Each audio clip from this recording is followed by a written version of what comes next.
Bismillahirrahmanirrahim. Assalamualaikum warahmatullahi wabarakatuh. Tuan-tuan dan puan-puan, nama saya Profesor Dr. Muhammad Tajuddin dan tajuk video kali ini adalah tentang ugutan bunuh Nik Alin adalah bukan daripada nilai ataupun ajaran Islam Rasulullah sallallahu alaihi wasallam.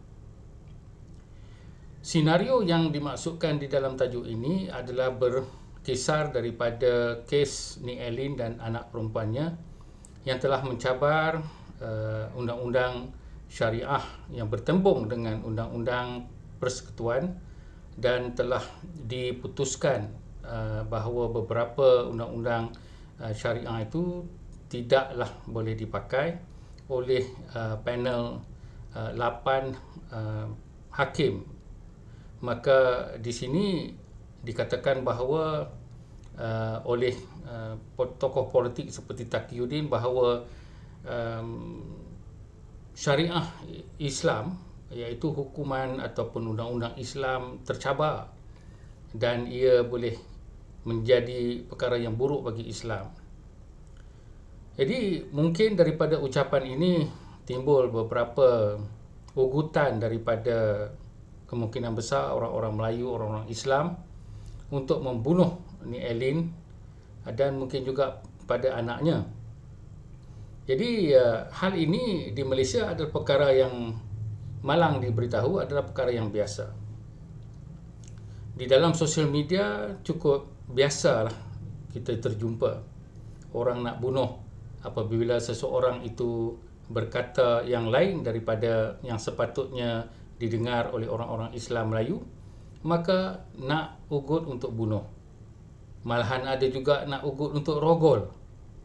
Jadi saya tak fahamlah daripada mana datangnya kalau marah kepada seseorang wanita yang bukan menghina Islam tetapi mempersoalkan beberapa aspek perundangan ataupun budaya, maka hendak dirogolnya supaya ia menjadi satu keadilan kepada Islam. Itu belajar dari mana saya pun tak tahulah. Mungkin ustaz dia ustaz syaitan ataupun ustaz mana, saya pun tak tahu. Di sini kita lihat bahawa tokoh-tokoh seperti Nur Faridah, seorang ketua ataupun ahli G25 dan juga pesara daripada pegawai kerajaan yang berpangkat tinggi, peguam Siti Kasim dan juga peguam-peguam ataupun ahli-ahli sistem Islam sering diugut sedemikian apabila mereka hanya hendak mempersoalkan beberapa aspek interpretasi budaya, interpretasi politik dalam perundangan Islam, kebanyakannya berkait dengan wanita. Jadi budaya begini malangnya telah menjadi tular dan seolah-olah macam diterima, iaitu sesuatu yang mungkin dikatakan padan muka atau sesuatu yang dikatakan adil kepada orang-orang yang menyoal perundangan Islam. Jadi saya pun tak dengar sangat ataupun tak baca sangat pihak-pihak yang sepatutnya seperti mufti ataupun ustaz-ustaz agama ataupun profesor-profesor Islam yang menentang ataupun memberi peringatan kepada orang Islam supaya jangan berbuat ugutan sedemikian, sebab ia mungkin mendatangkan dosa yang besar dan juga sudahnya ia adalah suatu jenayah apabila kita mengugut untuk membunuh seseorang.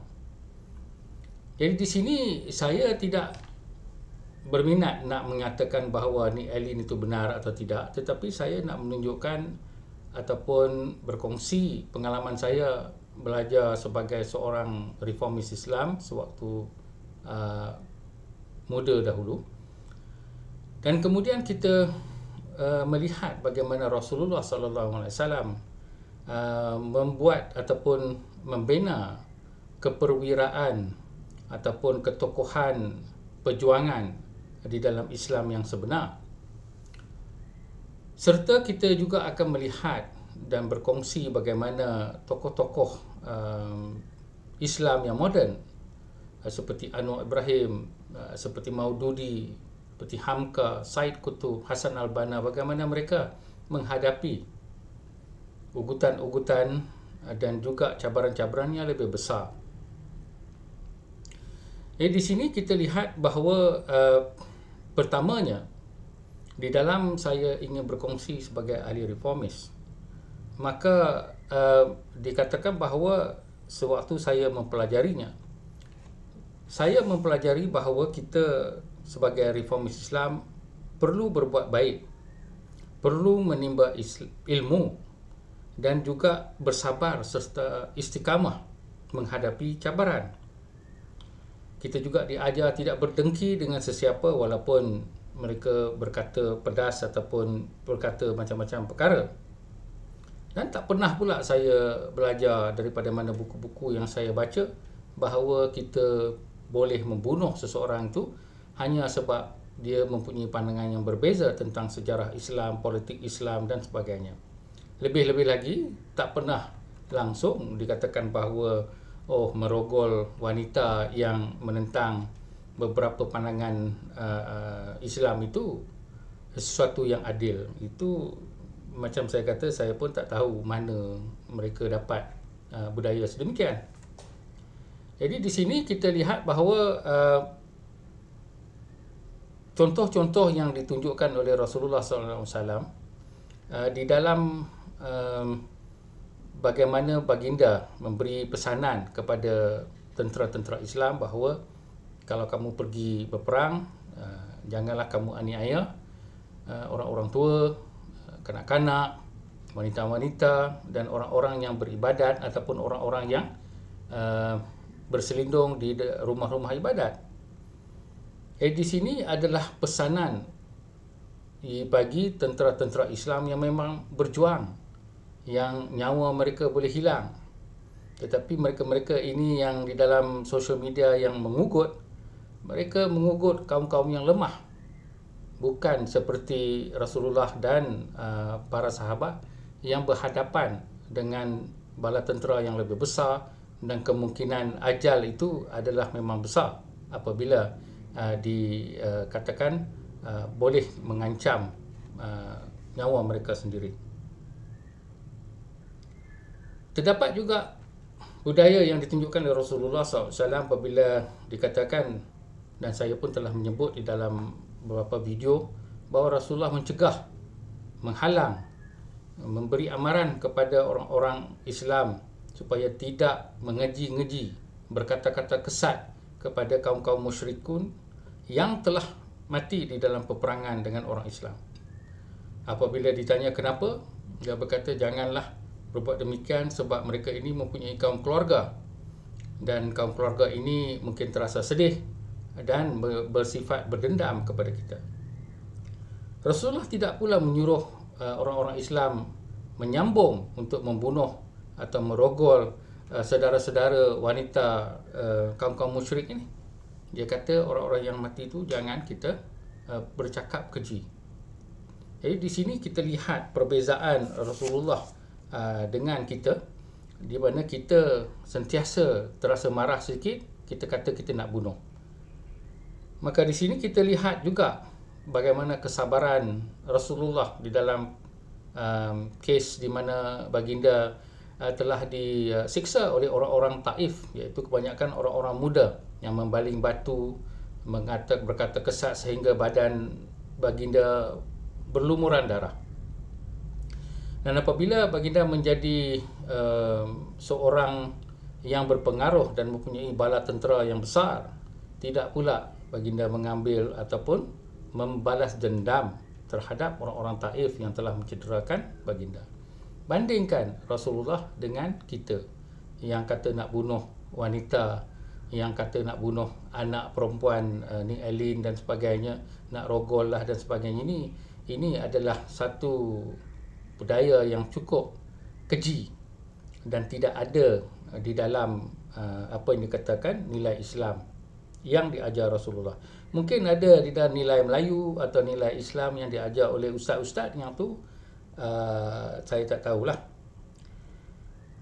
Kemudian kita lihat juga Rasulullah bagaimana apabila membuka Mekah dan memasuki Mekah dengan 10,000 bala tenteranya, telah tidak pun mengancam siapa-siapa, terutama Hindun, isteri kepada Abu Sufyan, yang telah menggajikan Wahsi untuk membunuh Hamzah di dalam peperangan. Pembunuhan Hamzah bukanlah satu lawan satu, tetapi satu assassination ataupun satu strategi niat bunuh yang khusus, dan dikatakan bahawa Hindun telah melapah hati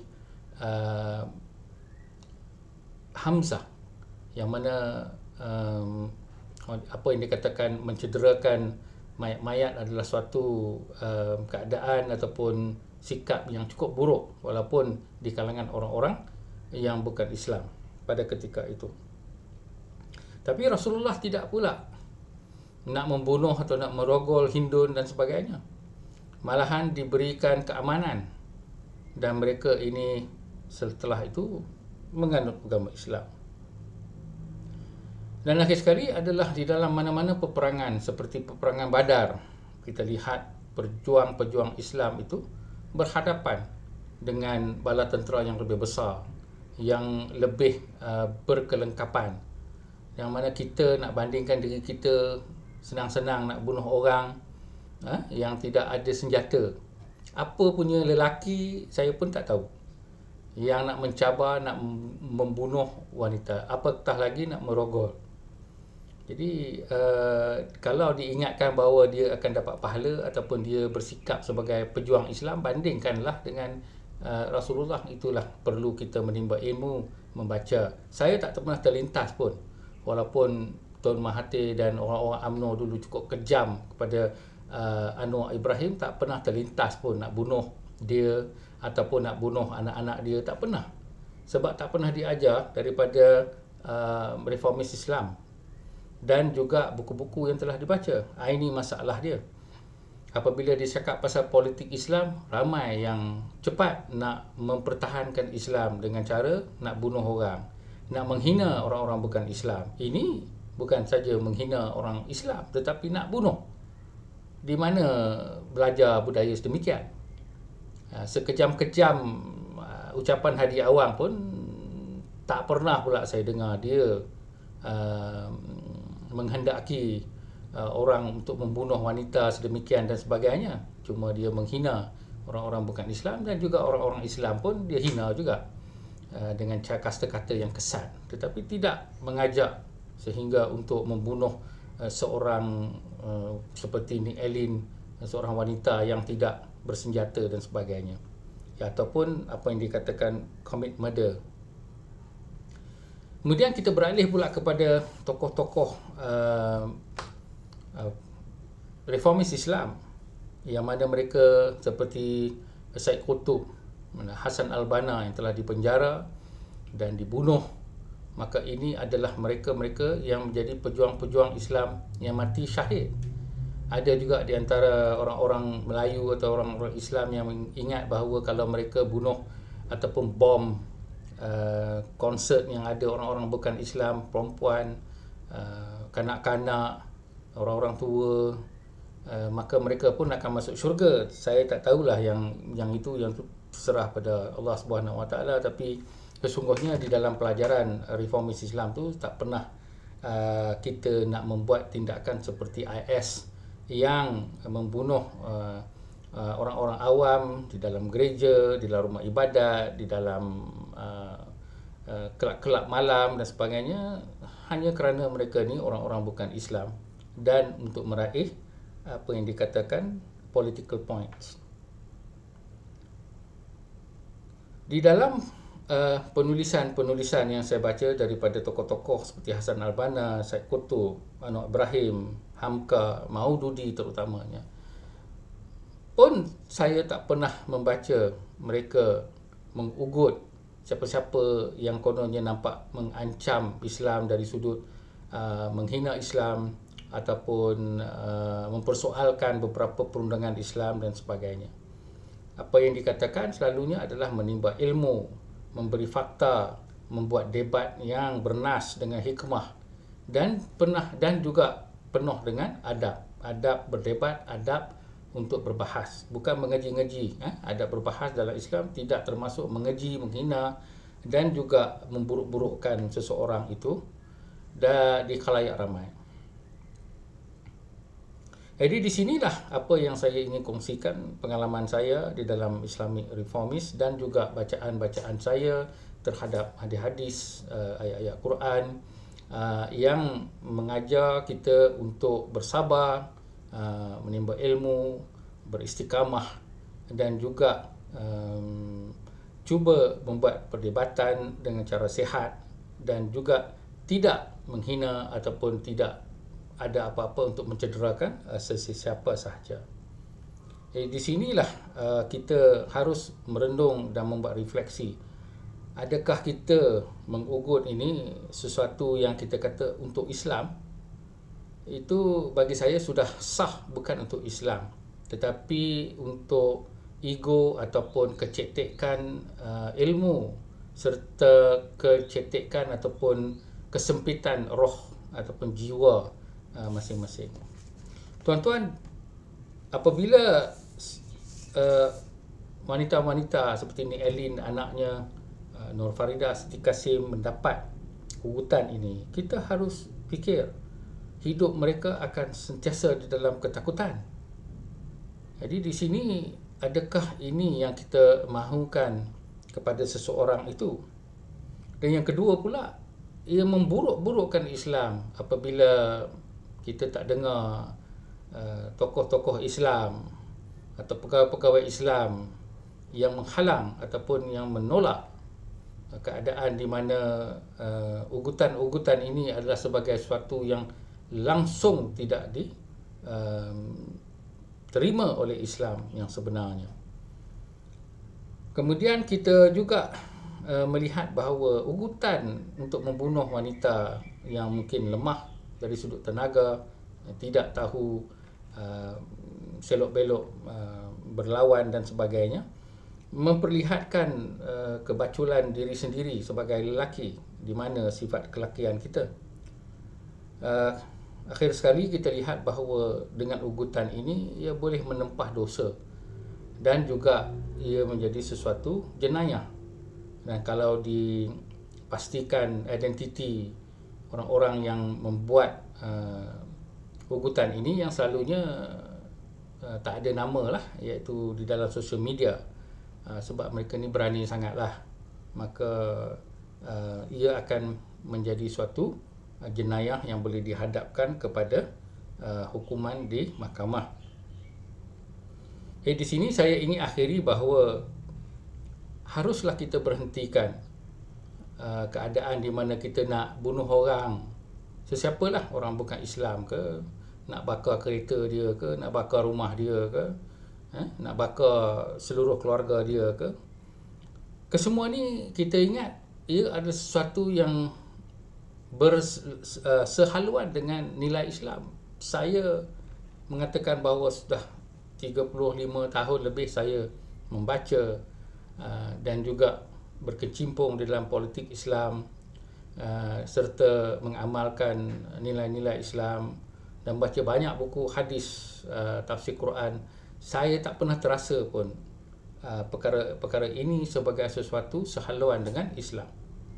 Malah saya merasa jijik dan juga malu kepada siapa-siapa orang-orang Islam yang sanggup mengugut wanita yang lemah ataupun seorang lelaki pun yang berseorangan. Apa kita nak buat? Ambil 5-6 orang datang pukul orang itu. Pun pernah terjadi. Saya terbaca 5-6 orang datang, kononnya nak apa yang dikatakan defend Islam. Apa terjadi kalau seorang orang itu cedera atau mati? Sudahkah? Bukankah itu telah menjadi kes bunuh? Itu tak akan ada mahkamah yang akan kata tak apalah dia hina Islam, maka eloklah dia mati. Tak akan ada. Dan di akhirat nanti sudah tentu akan dihadapi kepada mahkamah akhirat, dan saya rasa mereka pun tidak akan lepas. Nampak macam buat untuk Islam, tetapi sebenarnya buat untuk syaitan. Syaitan ni dia cukup hebat apabila kita tidak berilmu, apabila kita tidak mengawal emosi, apabila kita dengar tokoh-tokoh yang kita sanjung tanpa kita melihat atau faham nilai dan juga watak tokoh tersebut. Jadi di sinilah kita harus berhentikan perkara jijik seperti ini yang tak ada langsung kaitan dengan nilai yang diajar oleh Rasulullah sallallahu alaihi wasallam. Sekian, terima kasih.